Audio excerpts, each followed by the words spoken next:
L'entreprise Richeux existe depuis 40 ans et j'ai repris la suite de Jean-Jacques Richeux en 2008. L'entreprise a une activité de charpente, de menuiserie et de maisons ossature bois, en développant une offre notamment de maisons passives. Qu'est-ce que la maison passive? Eh bien, c'est une maison à isolation renforcée, avec également une étanchéité à l'air très renforcée et une ventilation peu déperditive. Dans l'avenir, le prix de l'énergie allant doubler voire tripler, il faudra bien qu'on arrive à avoir des maisons très économes.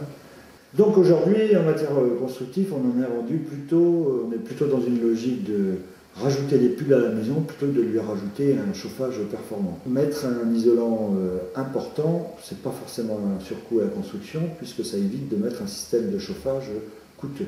Dans ma maison personnelle qui est aussi la maison témoin de l'entreprise, nous n'avons donc pas mis de chauffage, si ce n'est une petite cheminée à éthanol qui nous permet l'hiver de récupérer 2 à 3 degrés lorsque les températures sont bien inférieures à 0.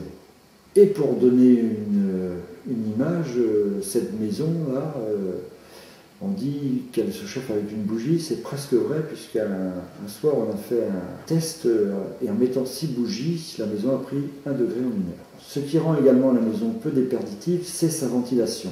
C'est en fait une ventilation double flux. L'air qui sort réchauffe d'abord l'air qui rentre, et en fait les quelques degrés qui sont perdus par le renouvellement d'air sont quasiment comblés par la vie de la maison, c'est-à-dire l'électroménager qui ronronne et donc qui produit un peu de chaleur, le frigo, la télé, mais également la chaleur corporelle des habitants, puisque chaque être humain produit 100 watts de chaleur par heure. Naturellement, aujourd'hui, une maison performante se construit en fonction du terrain. Pourquoi? Eh bien, pour avoir la meilleure orientation bioclimatique.